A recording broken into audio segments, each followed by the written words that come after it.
കഴിഞ്ഞ 2 ക്ലാസ്സായിട്ട് നമ്മൾ പറഞ്ഞു വന്ന പോയിന്റ് തീരാനായി പോയി. That is a Jahn Teller effect. എന്നാൽ കൂടുതലും നമ്മൾ ഇന്നലെ അവസാനം കണ്ടെന്തായിരുന്നു? seen that the case of copper 2 plus when it forms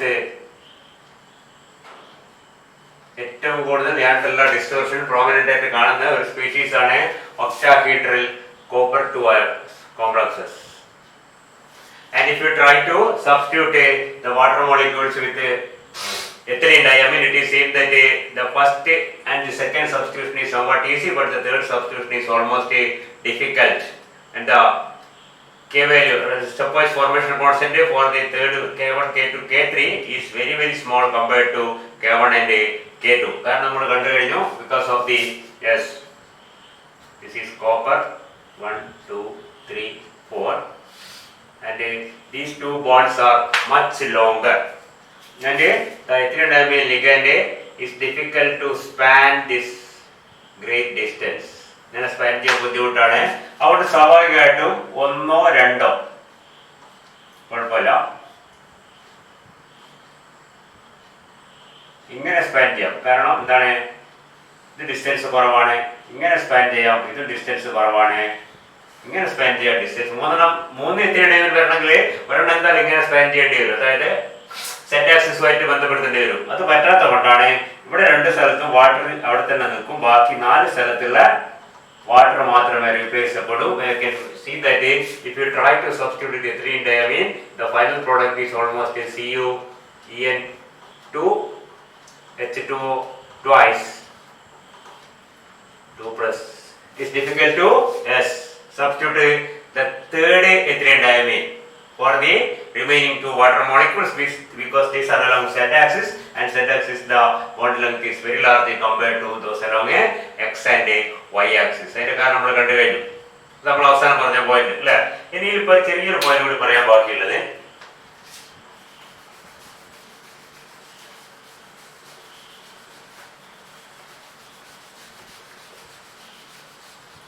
you consider a complex like hexaquatitanium 3.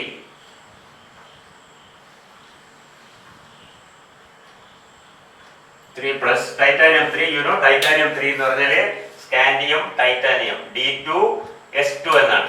So we can see that titanium 3 plus is a T1 species. titanium 3 plus ൽ ഒരു D ഇലക്ട്രോണേ ഉള്ളൂ. സ്വാഭാവികമായിട്ടും നമ്മൾ കഴിഞ്ഞ ക്ലാസ്സിൽ കണ്ടതാണ് the distribution of electron will be like this, and if there is an uneven distribution of electrons in the T2g orbitals, that may lead to a distortion, even though the distortion is much less than the distortion caused by the unequal distribution of electrons in the EG orbitals. അതിന്റെ കാരണം വ്യക്തമാണ്. EG orbitals ആണ് ലിഗാൻസിന്റെ നേരെ വരുന്നത്. T2g orbitals ലിഗാൻസിന്റെ അടുത്താണ് വരുന്നത്. അതുകൊണ്ട് തന്നെ T2g ഓർബിറ്റൽ യൂണിഫോം അല്ലെങ്കിൽ പോലും അതിൽ വരുന്ന ഡിസ്റ്റോർഷൻ യൂണിഫോം അല്ലാതിരിക്കുമ്പോഴാണ് ഡിസ്റ്റോർഷൻ വരുന്നത്. 3o അല്ലെങ്കിൽ ഇവിടെ 2o വരുമ്പോൾ ഡിസ്റ്റോർഷൻ ഇല്ല, ഇവിടെ 4o ഇവിടെ 6o വരുമ്പോൾ ഡിസ്റ്റോർഷൻ ഇല്ല. ഇവിടെ 1o 2o 4o 5o വരുമ്പോഴാണ് നമ്മൾ ഇന്നലെ കണ്ടു എന്ത് വരുന്നത്, ഒരു സ്ലൈറ്റ് ഡിസ്റ്റോർഷൻ വരുന്നത്. സ്ലൈറ്റ് ആണ്, കാരണം അവിടെ മെഷറബിൾ ആയിട്ടുള്ള വ്യത്യാസം വളരെ കുറവായിരിക്കും. മറ്റേ മെഷറബിൾ ഡിഫറൻസ് വളരെ കൂടുതലുണ്ട്. നമ്മൾ ഞാൻ തൊട്ട് മുമ്പേ പറഞ്ഞ കേസിൽ തന്നെ കോപ്പറിന്റെ കേസിൽ you can see that in the case of copper complex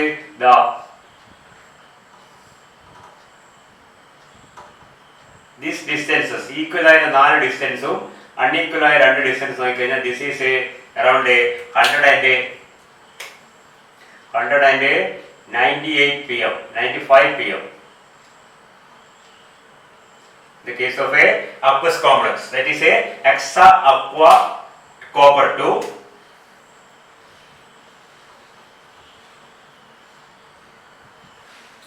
The copper oxygen distance, ഇവിടെ ഓക്സിജൻ ഉണ്ട് നമുക്കറിയാം അല്ലേ, water oxygen oxygen OH2 H2 കാണിക്കുന്നില്ല.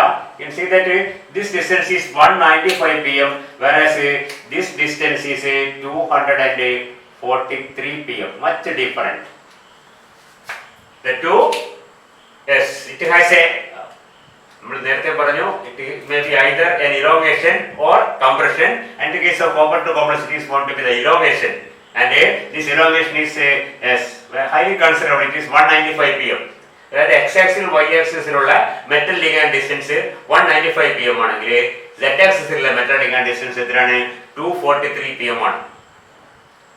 കാരണം എന്താണ്? കാരണം ആ 9 ഇലക്ട്രോൺസിൽ ടിജിയിൽ വരുന്ന 3 ഇലക്ട്രോൺസിൽ 2 ഇലക്ട്രോൺ വരുന്നത് ഡി സെഡ് സ്ക്വയറിലും 1 ഇലക്ട്രോൺ വരുന്നത് ഇതിലുമായിരിക്കും. സ്വാഭാവികമായിട്ടും ഇവിടെയുള്ള ലിഗൻസ് കൂടുതൽ അകലെയായിരിക്കും. അപ്പോൾ ഇവിടെ അത്ര വ്യത്യാസം ഇവിടെ കാണില്ല. കാരണം എന്താണ്? Because the T2G orbitals are away from the ligands and unequal distribution of electrons T2G orbital may not lead to such a high distortion. And of course, which of the two distortions are taking place actually? That is not predict ചെയ്യാൻ പറ്റുന്നില്ല. എന്താണ് രണ്ടെന്ന് പറഞ്ഞാൽ ഒന്ന് compression ആണ്, മറ്റേ elongation ആണ്. Compression means two ligands will be closer than the other 4 ligands. Elongation means two ligands will be at a greater distance than the other 4 ligands. മനസ്സിലാകുന്നുണ്ടോ? ഇത് elongation ആണ്. നേരത്തെ ഇത് 195 കുറവായ കണ്ടീഷൻ വരികയാണെങ്കിൽ എന്താണ് ഇത്? മനസ്സിലായില്ലേ? അല്ലെങ്കിൽ ഇത് 243 കൂടുതൽ ഇത് വരികയാണെങ്കിൽ that is a compression. മനസ്സിലായില്ലേ? Compression along a z axis means two ligands are much closer than the other 4. Elongation along z axis means yes, two ligands are at a farther distance than the other 4 ligands. മനസ്സിലാകുന്നോ? അപ്പോൾ ഇവിടെ വരുന്നത് compression ആയാലും elongation. സാധാരണഗതിയിലെ ഇതിനെ Jan teller elongation എന്നും Jan teller compression എന്നും പറയും. മനസ്സിലായില്ലേ? രണ്ടാമത്തെ suppose it is an elongation. We can see ഈ ഇലോങ്ങേഷൻ ശ്രദ്ധിക്കുക. T2G ന്റെ സ്പ്ലിറ്റിംഗ് എങ്ങനെയായിരുന്നു നമ്മൾ കണ്ടിട്ടുണ്ട്. If it is an elongation along a point ശ്രദ്ധിക്കാറുണ്ട്. ഈ ഫിറ്റീസ് EG നമ്മൾ കാണിക്കുന്നില്ല, T2G കാണുന്നത്. ഇത് dxy, ഇത് dyz, ഇത് dxz. see that ഒരെണ്ണം രണ്ടെണ്ണം താഴെയും ഒരെണ്ണം മേലെയും ഇങ്ങനെ വരാം അല്ലേ? ഇതൊക്കെയാണ്. This is the dyz and dxz and this is the xy. തിരിച്ചു വരാം. തിരിച്ചു വരുമ്പോൾ എന്താണ്? ജമായിക്കാണ്.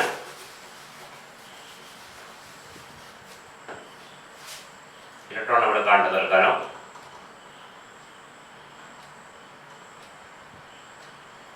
ഒരെണ്ണം താഴെയും രണ്ടെണ്ണം മേലെയാണ്. ഇങ്ങനെ വരാം. ഈ രണ്ട് വിധത്തിൽ നമ്മൾ കഴിഞ്ഞ ക്ലാസ് കണ്ടിട്ടുണ്ട്.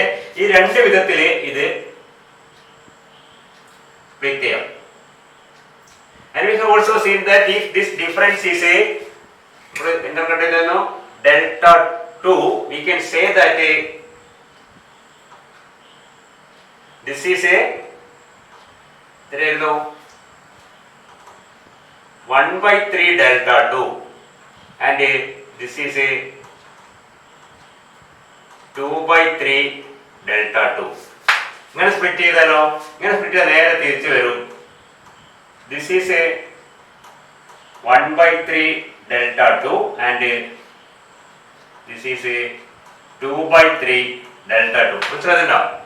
കാരണം നമ്മൾ നേരത്തെ പറഞ്ഞു the center of gravity or the average should be 0. ഇവിടുന്ന് അങ്ങോട്ട് എത്ര കൂടിയോ അത്ര ഇങ്ങോട്ട് കുറഞ്ഞു കഴിഞ്ഞു. ഇത് രണ്ടെണ്ണം ഉണ്ട്, ഇത് ഒരെണ്ണേ ഉള്ളൂ. 1 × 2/3 delta 2 2 × 1/3 delta 2 കൂടി അത് തന്നെയാണ്. നേരെ തിരിഞ്ഞു വരുന്നതാണ് ഇങ്ങനെ വരുന്നത്. ഇനിയിപ്പോൾ ഇതിൽ എത്ര ഇലക്ട്രോൺ ഉണ്ട്? ഒരേ ഒരു ഇലക്ട്രോൺ മാത്രമേ. ഇനി ഒരേ ഒരു electron suppose it is field like this. ഇങ്ങനെ ഈ വിധ സ്പ്ലിറ്റിംഗ് അങ്ങനെ if the splitting is like this, ഇതെന്താണ്? ഇത് കംപ്രഷൻ ആണോ ഇലോങ്ങേഷൻ ആണോ? എങ്ങനെ പറയാം?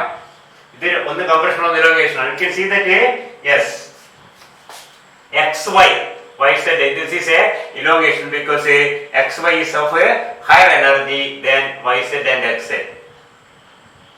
നമ്മൾ നേരത്തെ d² താഴെയും xy മേലെയും. നമ്മൾ നേരത്തെ ആദ്യത്തെ നമ്മളെ പഴയ കഥ ഓർമ്മിക്കുക. that is a conversion of an octahedral complex into a square planar complex. We are slowly pulling the ligands along the z axis. That means it is a elongation along z axis. elongation along z axis ആണ്. ഇത് elongation ആണ്. ഇതെന്താണ്? Compression ആണ്. ഇപ്പൊ molecule ഏതെല്ലാവും എപ്പോഴും ഇങ്ങനെ fill ചെയ്യാം. അതല്ല ഇങ്ങനെ ആണെങ്കിൽ ഇലോങ്ങേഷൻ ആകലോ ഇതിങ്ങനെയായിരിക്കും. അപ്പൊ നേരത്തെ ഉണ്ടായിരുന്ന ആവറേജ് വാല്യൂ ഇതിനകത്തെ ലാഭം 2/3 delta 2 കൂടിയാണെങ്കിലോ that is only 1/3 delta 2. നിങ്ങൾക്ക് മനസ്സിലാകുന്നുണ്ടോ? അപ്പൊ യഥാർത്ഥത്തില് ഈ മോളിക്യൂളിന് അതായത് TH2 times 3 plus it is better to undergo a compression along z-axis so that it will gain 2/3 delta 2, whereas if it is elongation it will gain only 1/3 delta 2 and energy will be lowered by such a value. അപ്പോൾ energy ഈ ജാൻഡെല്ലാം distortion കൊണ്ടുവന്ന energy കുറയും, സിസ്റ്റത്തിന് energy is lowered by 1/3 delta 2 in this case, that is elongation, and 2/3 delta 2 in the case of a compression. That means it is better for the molecule to undergo compression. അപ്പോൾ മനസ്സിലാകുന്നുണ്ടോ? ചില കേസിൽ മാത്രമേ ഇത് T2ജിലെ വ്യത്യാസം T2 രണ്ട് ഓരോന്നായതുകൊണ്ട് തന്നെ ഒരു ഇലക്ട്രോൺ മേലെയാലും താഴെയാലും യാതൊരു കാരണം അത് plus half delta 2 minus half delta 2 ആണ്. ഇത് പ്ലസ് 1/3 ഡെൽറ്റ 2 മൈനസ് 2/3. മനസ്സിലായില്ലേ? ഇത് മൈനസ് ഇത് പ്ലസ്. പ്ലസ് മൈനസ് എടുക്കാൻ വളരെ ചില കുഴപ്പമൊന്നുമില്ല. You can say that in the case of the EG splitting of EG orbitals, both the cases will lead to the same energy, but whereas in this case there will be different energies. ചെറിയ വ്യത്യാസം, വളരെ ചെറിയ വ്യത്യാസം ഉണ്ടാവും. ഞാൻ നേരത്തെ പറഞ്ഞിട്ട് delta 2 തന്നെ ഡെൽറ്റ 1നെ അപേക്ഷിച്ച് വളരെ കുറവാണ്. ഡെൽറ്റ തന്നെ മൊത്തത്തിൽ കുറവാണ്. നമ്മൾ വലിയ ഡെൽറ്റ 1നെ അപേക്ഷിച്ച് മറ്റേ കുഞ്ഞു ഡെൽറ്റ, ഈ ഡെൽറ്റ അതായത് ഡെൽറ്റ O എന്ന് പറഞ്ഞാൽ എന്താണ്, T2G തമ്മിലുള്ള വ്യത്യാസമാണ്. അതിൽ തന്നെ വീണ്ടും സ്പ്ലിറ്റ് ചെയ്യുമ്പോഴാണ് ഈ പറഞ്ഞ കുഞ്ഞു ഡെൽറ്റ വരുന്നത്. T2ജിന്റെ കേസിൽ ഡെൽറ്റ 2 വരും, EGന്റെ കേസിൽ ഡെൽറ്റ 1 വരും. EGന്റെ കേസിൽ കൂടുതലാണ്, T2ജിന്റെ കേസിൽ കുറവാണ്. അതിന്റെ കാരണം നമ്മുടെ ഡയറക്ഷൻ വെച്ചിട്ടാണ് പറയുന്നത്. മനസ്സിലാകുന്നുണ്ടോ? അപ്പൊ ഇവിടെ ചെറിയൊരു വ്യത്യാസം ഗുണം കിട്ടുന്നത് ഈ കംപ്രഷനിലാണ്. So the molecule will try to undergo a Jahn-Teller compression. നമുക്കറിയാം ഈ തെർമൽ മോഷൻ കൊണ്ട്, മനസ്സിലായില്ലേ, തെർമൽ എനർജി കൊണ്ട് molecule bond distance will be slowly increasing and decreasing. bond vibration നടക്കും thermally, and we can see that the thermal vibrations are sufficient. Temperature വളരെ കൂടുതലാണെങ്കിൽ ഈ thermal vibration കൊണ്ട് തന്നെ ഇതിനെ ഓവർകം ചെയ്തിട്ട് മറ്റേലേക്ക് പോകാൻ പറ്റും. പറയുന്നത് മനസ്സിലാകുന്നുണ്ടോ? കാരണം ബോണ്ട് വൈബ്രേഷൻ ഹീറ്റ് എനർജി കൂടുമ്പോൾ ടെമ്പറേച്ചർ കൂടുമ്പോൾ ചെറുതായിട്ട് കൂടും. അപ്പൊ എന്താണ്, ബോണ്ട് ലെങ്ത്തിൽ ചെറിയ ചെറിയ വ്യത്യാസങ്ങൾ ഉണ്ട്. ആ വ്യത്യാസം മാത്രമേ ഉള്ളൂ ഈ കംപ്രഷനും ഇലോങ്ങേഷനും തമ്മിൽ. പറഞ്ഞ് മനസ്സിലാണെങ്കിൽ, so that if the temperature is sufficiently high, actually there will be an equilibrium concentration of a compressed and even though the compression is better for this hexaco-titanium, it is slightly lower energy compared to an elongation. ആ slightly longer energy overcome ചെയ്യാൻ thermal motions ധാരാളമാണ്, heat absorb ചെയ്തിട്ടുള്ള vibrations. So that if the temperature is sufficiently high, we can say that this configuration can change. The compressed configuration can change into an elongated configuration and vice versa. So that depending on the temperature, there will be an equilibrium concentration of both the compressed and elongated species in the same mixture. Mixture in the same sample, ഒരേ സാമ്പിളിൽ തന്നെ കംപ്രസ്ഡും elongated. കംപ്രസ്ഡിനാണ് കുറച്ചുകൂടി energy കുറവെങ്കിലും മറ്റ് ചില molecule കൂടുതൽ heat energy കിട്ടിക്കഴിഞ്ഞാൽ അത് elongated ആയി പോകും. ഇലോങ്ങേറ്റഡ് അതേപോലെ can get converted into compressed. ഇത് അങ്ങോട്ടും ഇങ്ങോട്ടും മാറ്റാൻ പറ്റും by thermal motions absorbing thermal energy provided the temperature is sufficiently low. Temperature ആകുമ്പോൾ ഈ വ്യത്യാസം പ്രോബ്ലം. പക്ഷേ ഒരു വിധം നോർമൽ ടെമ്പറേച്ചർ എത്തുമ്പോഴേക്ക് thermal motions make these two exist in equilibrium. ഇപ്പൊ കുറെ കംപ്രസ്ഡ് ഉണ്ടാവും, കുറെ ഇലോങ്ങേറ്റഡ് ഉണ്ടാവും, ഒരു ഇക്വിലിബ്രിയത്തിലായിരിക്കും. And such a Jahn-Teller distortion is usually called a dynamic Jahn-Teller distortion or Jahn-Teller effect. It's dynamic. That is, it is an equilibrium, and the equilibrium may change with the temperature, and a difference may be noted only at a very low temperature with a particular configuration, compressed one. വളരെ low temperature compressed ആയിട്ടുള്ള കൂടുതൽ ഉണ്ടാവുക, മറ്റേ കുറവായിരിക്കും. Cervical ഉണ്ടാവുള്ളൂ. ഒരു കുറച്ച് high temperature എത്തുമ്പോഴേക്ക് രണ്ടും ഒരു ഇക്വിലിബ്രിയത്തിലെത്തും. ഒരു യൂണിഫോമിറ്റി അവിടെ ഉണ്ടാവും. മനസ്സിലാകുന്നുണ്ടോ? So that yes all the species may look like the same. ഒരു വ്യത്യാസം ഉണ്ടാവാതെ നമുക്ക് തോന്നും. Even though there is a distortion, ആ തെർമൽ മോഷൻ കൊണ്ട് അത് കോമ്പൻസേറ്റ് ചെയ്തിട്ട് പോയിട്ട് എന്തുണ്ടാവും? That is at a equilibrium, and we can see that that is such a Jahn-Teller distortion is called a dynamic Jahn-Teller distortion. That is happening if the distortion is very small. മനസ്സിലാണ്ടോ? നേരെ മനസ്സിലാൽ കോപ്പറിന്റെ കേസിൽ എത്തുമ്പോൾ എന്താണ്, വളരെ കൂടുതലാണ് distortion. Thermal motion കൊണ്ട് ഇതിനെ overcome ചെയ്യാൻ പറ്റില്ല. അപ്പൊ എന്താണ്, ഒന്നിക്കല് ഇലോങ്ങേഷൻ അല്ലെങ്കിൽ കംപ്രഷൻ ഒന്ന് മാത്രമേ അതിലുണ്ടാവും. മിക്കവാറും കേസിലത് ഈ ഇലോങ്ങേഷനുള്ള ഗുണം എന്താണെന്ന് വെച്ച് കഴിഞ്ഞാല് if there is compression we can see 4 ബോണ്ടുകൾ കൂടുതലും 2 കുറവാണ്. ഇപ്പൊ 4 ബോണ്ട് വീക്ക് ആവും, 2 ബോണ്ട് സ്ട്രോങ് ആവും. മനസ്സിലുണ്ടോ? If there is elongation 2 bond വീക്കും 4 ബോണ്ട് സ്ട്രോങ് ആയിരിക്കും. സ്വാഭാവികമായിട്ടും ഇലോങ്ങേഷൻ ആണ് മോളിക്യൂളിൽ പ്രിഫർ ചെയ്യുക. മോളിക്യൂളിൽ prefer elongation because 4 bonds will be stronger than the remaining 2, whereas in compression 2 bonds will be stronger and 4 bonds will be weaker. എപ്പോഴും bond strong ആവാൻ ഇഷ്ടപ്പെടുക. അപ്പൊ സ്വാഭാവികമായിട്ടും കംപ്രഷൻ അല്ല ഇലോങ്ങേഷൻ ആണ്. അത് വളരെ കൂടുതലാണെങ്കിൽ നമ്മൾ നേരത്തെ കോപ്പറിന്റെ കേസ് പറഞ്ഞ 195 238 ആണെങ്കിൽ അത് ഏത് തെർമൽ മോഷൻ വന്നു കഴിഞ്ഞാലും അതിനെ ഓവർകം ചെയ്യാൻ മാത്രം പറ്റില്ല. അപ്പൊ എന്താണ്? only one species will predominate, that is the elongated one, and that is called a static Jahn-Teller effect. ഇപ്പൊ Jahn-Teller effect 2 വിധത്തിലുണ്ടോ എന്ന് മനസ്സിലാക്കുക. ഒന്ന് ഡൈനാമിക്കും ഒന്ന് സ്റ്റാറ്റിക്. പറയുന്നത് clear ആകുന്നുണ്ടോ? If the distortion is small, thermal motions are sufficient to overcome this, and at a higher temperature there will exist an equilibrium between the two. ഇത് fast changing, ഇതിൽ നിന്ന് അതിലേക്ക് മാറാൻ പറ്റുന്ന ഇതിനുള്ള എനർജി ഡിഫറൻസ് വളരെ കുറവാണ്. ഹീറ്റ് എനർജി മതി അതിനെ ഓവർകം ചെയ്യാൻ. പക്ഷെ വ്യത്യാസം വളരെ കൂടുതൽ കംപ്രഷൻ ഉണ്ടെങ്കിൽ അല്ലെങ്കിൽ ഇലോങ്ങേഷൻ ഉണ്ടെങ്കിൽ, ഇലോങ്ങേഷൻ ആണ് കൂടുതൽ നടക്കാതെ അതിനെ ഓവർകം ചെയ്യാൻ തെർമൽ മോഷൻസിന് പറ്റില്ല. അപ്പൊ അത് ഇലോങ്ങേറ്റഡ് ആയിട്ട് തന്നെ നിൽക്കും. അതിന്റെ എക്സാമ്പിൾ ആണ് നമ്മുടെ കോപ്പർ കേസ്. അപ്പൊ ഇവിടെ എന്താണ്? ഡൈനാമിക് ആണ്. കോപ്പർ 2ന്റെ കേസിൽ എന്താണ്? അത് എന്താണ്? സ്റ്റാറ്റിക് ആണ്. സാധാരണഗതിയിൽ ചോദ്യം ചോദിക്കാൻ സാധ്യത കുറവാണ്. പക്ഷേ ഏതോ ഒരു പ്രാവശ്യം പരീക്ഷയ്ക്ക് distinguish between dynamic and static Jahn-Teller effect എന്ന് ചോദിച്ചിട്ടുണ്ട്. മനസ്സിലായില്ലേ?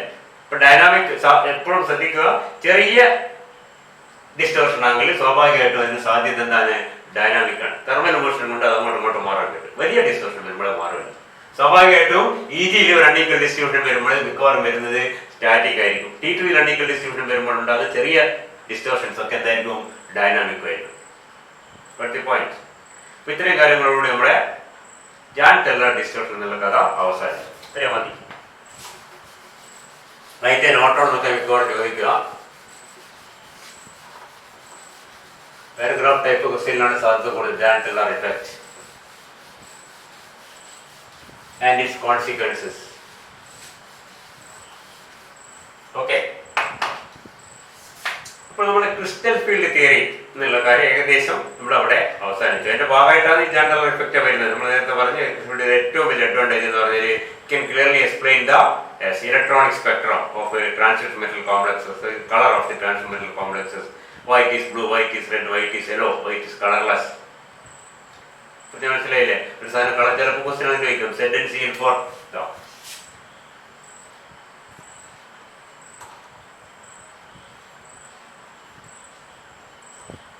very simple question. This is colored intensely blue, this is colorless. എന്തുകൊണ്ട് colorless ആയത്? ഇത് colorless ആയത് zinc 2+ ന്റെ complex zinc 2+ is D10. D10 ആകുമ്പോൾ there is no possibility of a transition because all the orbitals are completely filled. ഈ പറഞ്ഞ ഇവിടത്തേക്ക് ഒരു ട്രാൻസിഷൻ വരുമ്പോഴാണ് കളർ ഉണ്ടാവും. നമ്മൾ കഴിഞ്ഞ മുമ്പത്തെ ക്ലാസ് പറഞ്ഞിട്ടില്ലേ? ഇവിടെ ഒക്കെ ഫില്ല് ചെയ്ത് 2, 4, 6, 8, 10 ഇങ്ങനെ വന്നു കഴിഞ്ഞാൽ ഇവിടുത്തെ ഒരു ഇലക്ട്രോൺ അങ്ങോട്ട് ട്രാൻസിഷൻ അവിടെ ഒരു വേക്കൻസി അങ്ങോട്ട് പോകാൻ പറ്റും. ഇവിടെ ഫുൾ ആണെങ്കിൽ എന്താണ്? നോ പോസിബിലിറ്റി ഓഫ് പിന്നെ ട്രാൻസിഷൻ. നമ്മൾ ഇത് വിശാലമായിട്ട് നമ്മൾ electronic spectrum of transmission constant വേറൊരു യൂണിറ്റ് ആയിട്ട് പഠിക്കുന്നതായിരിക്കും. മനസ്സിലാക്കുക. ഇതിന് കളർ ഇല്ലാതിരിക്കുന്നതിന്റെ കാരണം, ഇതിന് കളർ ഉള്ളതിന്റെ കാരണം. മനസ്സിലായി? ടൈറ്റാനിയം 3 നമ്മൾ നേരത്തെ പറഞ്ഞ is colored, whereas Ti ഇങ്ങനത്തെ സാധനം ഇല്ല. ഇവരെ നിങ്ങൾ എടുക്കാം. ടൈറ്റാനിയം 4+ ഇതിന്റെ കോംപ്ലക്സ് എടുക്കുക. ടൈറ്റാനിയം 4+ കോംപ്ലക്സ് കളർലെസ് ആണ്. ടൈറ്റാനിയം 3+ കോംപ്ലക്സ് കളർഡ് ആണ്. സോൾട്ട് ആവുമല്ലോ. TiCl3 ഒക്കെ നോക്കിയാൽ TiCl3 is colored, TiCl4 is colorless. എന്തുകൊണ്ടാണ്? അവിടെയും TiCl3 നമ്മൾ D1 ആണ്. Ti4+ ആവും. ഇത് ടൈറ്റാനിയം 3 ആണ്. ഇത് ടൈറ്റാനിയം 4 ആണ്. ഇത് D1 ആണ്. ഇത് D0 ആണ്. ടൈറ്റാനിയം 3 പിന്നെ ഒരു ഇലക്ട്രോൺ പോയാലാണ് ടൈറ്റാനിയം 4 ആവുക. D ഇലക്ട്രോൺസ് ഒന്നുമില്ല. D0 ആയാലും D10 ആയാലും അത് കളർലെസ് ആയിരിക്കും. ബാക്കി എല്ലാത്തിനും അതിൻ്റെതായ കളറായിട്ട് vanadium, chromium, manganese, iron, cobalt, nickel ചെറുതോ വലുതോ ആയ കളറുകൾ ഇൻറ്റൻസ് ആയിരിക്കും. ഇൻറ്റൻസിറ്റി കുറയും. അതിൻ്റെ കാരണമൊക്കെ നമ്മൾ മറ്റേ യൂണിറ്റിൽ പഠിക്കുന്നുണ്ട്. Electronic spectrum of transition metal complex എന്നുള്ളത് പഠിക്കുന്നുണ്ട്.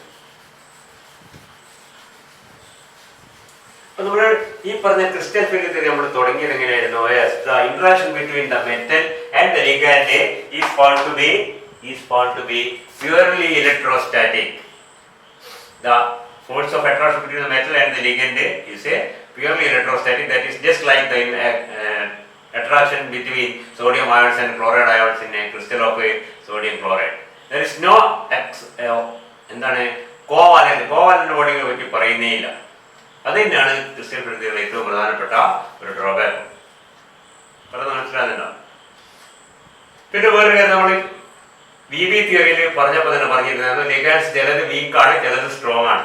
ക്ലോറൈഡ് വീക്ക് ലിഗാൻഡ് ആണ്, സയനൈഡ് സ്ട്രോങ് ലിഗാൻഡ് ആണ്. എന്തുകൊണ്ട് എന്നുള്ള ഉത്തരം അവിടെ ഇല്ലായിരുന്നു. അതെങ്ങനെ നമുക്ക് മനസ്സിലായത്? Just from experience we say that സയനൈഡ്സ് form inner orbital complex, halides form outer orbital complex. We say halides R week ligand, cyanide strong ligand. നമ്മൾ എന്ത് പറഞ്ഞു? സ്ട്രോങ് ലിഗാൻഡ് വരുമ്പോൾ ഇതിനെ പേറിയേക്കാൻ പറ്റും, വീക്ക് ലിഗാൻഡ് പേറിയേക്കാൻ പറ്റില്ല എന്നൊക്കെ പറയുന്നത് സത്യം തന്നെയാണ്. പക്ഷെ എന്തുകൊണ്ട് ഫ്ലോറൈഡോ വീക്ക് ലിഗാൻഡായി? എന്തുകൊണ്ട് അമോണിയ കുറച്ചുകൂടി സ്ട്രെങ്ത് കൂടി? എന്തുകൊണ്ട് സയനൈഡ് ഭയങ്കര സ്ട്രോങ് ലിഗാൻഡ് എന്നുള്ള ഉത്തരം വാലൻസ് ബോണ്ട് തിയറിയിൽ ഇല്ലായിരുന്നു. അത് നമ്മുടെ വാലൻസ് ബോണ്ട് തിയറിയുടെ ഒരു ഡ്രോബാക്ക് ആയിട്ട് അല്ലെങ്കിൽ ഡീമെറിറ്റ് ആയിട്ട് പറഞ്ഞിട്ടുണ്ട്. ഇവിടെ വന്നപ്പോൾ സംഗതി അത് തന്നെയാണ് അല്ലേ? കാരണം എന്താണ്? ഇവിടെ നമ്മൾ സയനൈഡ് സ്പ്ലിറ്റിംഗ് കൂടുതൽ ഉണ്ടാക്കും, ഫ്ലൂറൈഡ് കുറച്ചുണ്ടാക്കും. ഫ്ലൂറൈഡ് വീക്ക് ലിഗാൻഡാണ്, സയനൈഡ് സ്ട്രോങ് ലിഗാൻഡാണ്. മെറ്റൽ ലിഗാൻഡ് ബോണ്ട് സ്ട്രോങ് ആകുമ്പോഴാണ് സ്പ്ലിറ്റിംഗ് കൂടുതൽ ഉണ്ടാവുക. എന്തുകൊണ്ട് സയനൈഡ് സ്ട്രോങ് ആയിട്ട് ബോണ്ട് ചെയ്യുന്നു? എന്തുകൊണ്ട് carbon monoxide very strong bond ഉണ്ടാക്കുന്നു? എന്തുകൊണ്ട് അത് വളരെ കൂടുതൽ സ്പ്ലിറ്റിംഗ് ഉണ്ടാക്കുന്നു? എന്തുകൊണ്ട് ഫ്ലൂറൈഡോ സ്പ്ലിറ്റിംഗ് അത്ര ഉണ്ടാക്കുന്നില്ല? സ്പ്ലിറ്റിംഗ് എന്ന് പറഞ്ഞാൽ ക്രിസ്റ്റൽ ഫീൽഡ് സ്പ്ലിറ്റിംഗ്. അതിനുള്ള ഉത്തരം അവിടെയും ഇല്ല. അത് വേറെ ഡ്രോബാക്ക് ആണ് നമ്മുടെ ക്രിസ്റ്റൽ ഫീൽഡ് തിയറിയുടെ. മനസ്സിലായില്ല? അത് എക്സ്പീരിയൻസ് എന്ന് പറയുന്നതാണ്. All the cyanide complexes are found to be low spin. അപ്പോൾ നമ്മൾ എന്ത് പറയുന്നു? Yes, they are causing a very high crystal field splitting. Fluoride complex എത്തുമ്പോൾ ഹൈ സ്പിൻ ആണ്. നമ്മൾ എന്ത് പറയുന്നു? They cause only a small crystal field splitting. Why fluoride is causing a small splitting? Why cyanide is causing a large splitting? അത് അവിടെയും പറയുന്നില്ല. അത് crystal field തിയറിയുടെ ഒരു ഡ്രോബാക്ക് ആണ്. And if you look closer, we can see that the main defect ഇതിനൊക്കെ പ്രധാനപ്പെട്ട ഒരു കാരണം എന്താണ്? ഈ മെറ്റൽ ലിഗാൻഡ് തമ്മിൽ ഒരു ഇന്ററാക്ഷൻ കാണുന്നില്ല. Metal is considered as A positive charge, ligand is considered as A negative charge, and the force of attraction is simply the attraction between the charges. ഈ ചാർജസ് തമ്മിലുള്ള അട്രാക്ഷൻ മാത്രമാണ് എന്ന് പറയുന്നത്. അപ്പൊ സംഗതി എന്താണ്? യഥാർത്ഥത്തിൽ ഈ പറഞ്ഞ മെറ്റലിന്റെയും ലിഗാൻഡിന്റെയും ഓർബിറ്റ് തമ്മിൽ ഒരു പരിധി വരെയെങ്കിലും ഓവർലാപ്പിംഗ് ഉണ്ട്. എന്ന് പറഞ്ഞാൽ ഒരു പരിധി വരെയെങ്കിലും കോവാലന്റ് ബോണ്ടിങ് ഉണ്ട്. ആര് തമ്മിൽ? മെറ്റൽ ലിഗാൻഡ് തമ്മിൽ എന്നുള്ളതിന് there are a lot of evidences actually. There are evidences for metal ligand covalent bonding or metal ligand orbital overlap. Clear ആണല്ലോ? അതിനുള്ള തെളിവുകൾ എന്തൊക്കെയാണ് അത് നമുക്ക് കാണാം. ആ തെളിവുകളൊക്കെ ഉള്ളതുകൊണ്ട് നമുക്ക് പറയാം actually there is the interaction between the metal and the ligand is not like this. There is at least a partial covalent bonding between the metal and the ligand. നമുക്കറിയാം രണ്ട് സ്പീഷീസ് തമ്മിൽ bonding partially covalent partially ionic ആവും. Ionic bonding ionic interaction തന്നെയാണ് കൂടുതലെങ്കിൽ പോലും there is a partial covalent. നമുക്കറിയാം ഏത് species എടുത്താലും 100% ionic ആയ ബോണ്ടില്ല. എല്ലാ ബോണ്ടിലും ഒരു ചെറിയ ശതമാനത്തിന്റെ കോവാലന്റ് ക്യാരക്ടർ ഉണ്ട്. നമ്മൾ സാധാരണ നേരത്തെ പഠിച്ചിട്ട് ആറ്റം തമ്മിലുള്ള ബന്ധങ്ങൾ പഠിച്ചിരിക്കുമ്പോൾ പഠിച്ചിട്ടുണ്ട്. That depends on the difference in electronegativity of the two atoms which are joined together by the bond. If the difference in electronegativity is very large, we can say it is predominantly ionic. And if it is small, it is predominantly covalent. And if it is equal, it is almost purely covalent. Purely covalent bond, but purely ionic bond illa. Purely ionic il enduണ്ടാവും ഒരു ചെറിയ covalent character. നമ്മൾ ഏറ്റവും electronegativity വ്യത്യാസമുള്ള caesium ഏറ്റവും കൂടുതൽ ഇലക്ട്രോപോസിറ്റീവ് ആയ element ആണ് fluorine. ഇങ്ങനെ മൂലക്ക് വരുന്ന ആൽക്കലി മെറ്റൽസ് ഏറ്റവും താഴെ വരുന്ന സീഷ്യവും ഹാലജൻസിൽ ഏറ്റവും മേലെ വരുന്ന ഫ്ലൂറിനും ഇവിടെ ഏറ്റവും ഇലക്ട്രോണെഗറ്റിവിറ്റി ഏറ്റവും കൂടുതൽ കൂടിയാണ് ഏറ്റവും കുറവ് കൂടിയാണ് രണ്ടും കൂടി ഫോംസ് സീഷ്യം ഫ്ലോറൈഡ്. ഈ ബോണ്ടിങ് പോലും എന്തല്ല ഇറ്റ് നോട്ട് 100% അയോണിക് അല്ല. മനസ്സിലല്ലോ ഇത്രയും ഇലക്ട്രോൺ ഇത് കൂടുതൽ വ്യത്യാസം എവിടെ ഉണ്ടാവില്ല. മാക്സിമം അതാണ് സീഷ്യവും ഫ്ലൂറും തമ്മിൽ ഇലക്ട്രോണെഗറ്റിവിറ്റി വ്യത്യാസം. ഇത് 0.7 0.6 എന്നാണ്. ഇത് എത്രയാണ് 4 ആണ്. അതിൽ കൂടുതൽ വ്യത്യാസം എവിടെയില്ല. 0.9 അങ്ങനെ ഉണ്ടെന്ന് സീഷ്യം. എന്തായാലും ശരി ഏറ്റവും കൂടുതൽ സീഷ്യത്തിനാണ് ഇലക്ട്രോ പോസിറ്റിവിറ്റി അല്ലെ ഏറ്റവും കുറവ് സീഷ്യത്തിനാണ് ഇലക്ട്രോണെഗറ്റിവിറ്റി. ഏറ്റവും കൂടുതൽ ഇലക്ട്രോണെഗറ്റിവിറ്റി ഫ്ലൂറിനാണ്. And the common form between caesium and fluorine itself has some covalent character. പിന്നെ കൂടുതൽ പറയാൻ എന്തിരിക്കുന്നത് ഇതിന് എന്തായാലും ഒരു കോവാലന്റ് ക്യാരക്ടർ ഉണ്ടായിരിക്കും. ആ കോവാലന്റ് ക്യാരക്ടറും കൂടി നമ്മൾ ഇതിൽ ഉൾക്കൊള്ളിച്ചാൽ മാത്രമേ ഇതിന്റെ പ്രോപ്പർട്ടീസ് നമുക്ക് പൂർണ്ണമായിട്ടും എക്സ്പ്ലെയിൻ ചെയ്യാൻ പറ്റൂ. And we seen that if the crystal field theory is adjusted for this type of covalent bonding between the metal and the ligand, then sometimes it may be called the ligand field theory. Clear ആണല്ലോ. അപ്പൊ ഈ വാക്ക് ശ്രദ്ധിക്കുക, ഈ വാക്ക് പല സ്ഥലത്തും പല വിധത്തിൽ ഉപയോഗിക്കും. ചിലപ്പോൾ ക്രിസ്റ്റൽ ഫീൽഡ് തിയറിക്ക് പകരം തന്നെ ഉപയോഗിക്കും സ്ഥലം ചില ബുക്കിലൊക്കെ ligand field theory. Actually ligand field theory is adjusted crystal field theory. എന്തിനാ അഡ്ജസ്റ്റ് ചെയ്യുന്നത്? ക്രിസ്റ്റൽ ഫീൽഡ് തിയറി അങ്ങനെ നിർത്തിയ കുഴപ്പമൊന്നുമില്ല. പക്ഷെ അങ്ങനെ പൂർണ്ണമായിട്ടും അത് എന്തല്ല ഒരു അയോണിക് ഇന്ററാക്ഷൻ അല്ല. It has some covalent character. അപ്പൊ അതിനുള്ള ഒരു ഇത് കൂടി കൊടുത്തുകൊണ്ട് കൺസിഡറേഷൻ കൂടി കൊടുത്തുകൊണ്ട് ക്രിസ്റ്റൽ ഫീൽഡ് തിയറിയെ ഒന്ന് അഡ്ജസ്റ്റ് ചെയ്യുന്നു. Considering yes covalent bonding also to some extent between the metal and the ligand, and that can be called a ligand field theory എന്ന് പറയും. അപ്പോൾ ക്രിസ്റ്റൽ ഫീൽഡ് തിയറി തന്നെയാണ് ലിഗാൻഡ് ഫീൽഡ് തിയറി. പക്ഷെ എന്താണ് main point അത് തന്നെയാണ്. പക്ഷെ എന്താണ് മെറ്റൽ ലിഗാൻഡ് ഇന്ററാക്ഷൻ പൂർണ്ണമായും അയോണിക് അല്ല. ചെറിയ കോവാലന്റ് ക്യാരക്ടർ കൂടി ഉണ്ടെന്ന് പറയാം. ആ ചെറുതോ വലുതുള്ളത് ദാറ്റ് ഡിപ്പെൻഡ്സ്. അത് നമ്മൾ കാണും. മനസ്സിലായില്ലേ? സോ ദാറ്റ് ഈസ് ചില ബുക്കിൽ ചില സ്ഥലത്തൊക്കെ ഇത് രണ്ടും ഒരേപോലെ ഉപയോഗിക്കുന്നുണ്ട്. CFSC പകരം LFSC എന്ന് ഉപയോഗിക്കും. Crystal field stabilisation energy. അതേ ശ്വാസം തന്നെ LFSC എന്നും പറയും, ലിഗാൻഡ് ഫീൽഡ് സ്റ്റെബിലൈസേഷൻ എനർജി. രണ്ടും തിരിച്ചു മറിച്ച് ഉപയോഗിക്കുന്ന ബുക്കുകളുണ്ട്, യാതൊരു വ്യത്യാസമില്ല. മനസ്സിലായി? ചില ബുക്കിൽ പറയുന്നത് രണ്ടും ചെറിയ വ്യത്യാസമുണ്ട്. ലിഗാൻഡ് ഫീൽഡ് തിയറി കൺസിഡേഴ്സ് എന്താണ് apart from ionic interaction between the metal and the ligand, some covalent interaction also. That's why it is called a adjusted crystal field theory. Adjusted for the existence of a covalent interaction between the metal and the ligand. So the crystal field theory is adjusted for the existence of at least a partial covalent bonding between the metal and the ligand. That is sometimes called the ligand field. അതിൽ കൂടുതലായിട്ട് പറ്റി ആലോചിച്ച് പോകേണ്ട ആവശ്യമില്ല. Ligand field theory എന്ന് പറഞ്ഞാൽ crystal field തിയറിയുടെ ഒരു വകഭേദം എന്ന് തന്നെ പറയാം. മനസ്സിലായില്ലേ? പക്ഷെ അവിടെ നമ്മള് പൂർണ്ണമായും അയോണിക് അല്ലാതെ കോവാലന്റ് ക്യാരക്ടർ കൂടി വരുമ്പോൾ ഉണ്ടാവുന്ന വ്യത്യാസങ്ങൾ കൂടി കൺസിഡർ ചെയ്യുന്നത് മാത്രമേ ഉള്ളൂ. ഈ കോവാലന്റ് ക്യാരക്ടറിന് അല്ലെങ്കിൽ ഈ പറഞ്ഞ മെറ്റൽ ലിഗാൻഡ് ഓർബിറ്റൽ ഓവർലാപ്പിന് ഒരുപാട് എവിഡൻസസ് നമുക്ക് നോക്കിയാൽ കാണാം. ഇനി നമ്മൾ പോകുന്നതിലേക്കാണ്. Evidences for metal ligand covalent bonding or evidences for metal ligand orbital overlap. Overlap അതാണ് കോവാലന്റ് ബോണ്ടിങ് എന്ന് പറയുന്നത്. Ligand orbital overlap with metal orbital. മനസ്സിലായില്ലേ? അതിനുള്ള തെളിവുകൾ അതിലേക്ക് നമ്മൾ ആദ്യം പോകുന്നത്. The evidences for metal ligand overlap, orbital overlap or metal ligand covalent bonding. പിന്നെയാണ് നമ്മൾ മോളിക് ഓർബിറ്റൽ തിയറി. ആ വഴിക്കാണ് നമ്മൾ മോളിക് ഓർബിറ്റൽ തിയറി പൂർണ്ണമായും ആറ്റോമിക് ഓർബിറ്റൽസ് കമ്പൈൻ ചെയ്ത് മോളിക്കുലർ ഓർബിറ്റൽസ് ആവുന്ന രീതിയിലാണ്. അവിടെ അയോണിക് ഇന്ററാക്ഷൻ പറ്റി പറയുന്നില്ല. അതായത് അടുത്ത സ്റ്റെപ്പാണ് മോളിക്കുലർ ഓർബിറ്റൽ തിയറി. ഇപ്പൊ നമ്മൾ പോകുന്നത് evidence four metal ligand covalent bonding. അതിന് ഒരുപാട് എവിഡൻസസ് ഉണ്ട്. നമ്മുടെ ബുക്കിൽ പ്രത്യേകം പറയുന്നില്ലെങ്കിലും വളരെ പ്രധാനപ്പെട്ടത് ഈ വാക്ക് നമ്മുടെ ബുക്കിൽ വേറെ സ്ഥലത്ത് വരുന്നുണ്ട്. ഈ വാക്ക് നിങ്ങൾ ചിലപ്പോ നെഫലോക്സെറ്റിക് ഇഫക്റ്റ് എന്നുള്ള വാക്ക് ഡിഗ്രി ക്ലാസ് കേട്ടിട്ടുണ്ടോ? Nephelauxetic effect is actually see that if you consider, നമ്മളൊരു എക്സാമ്പിൾ എടുക്കും.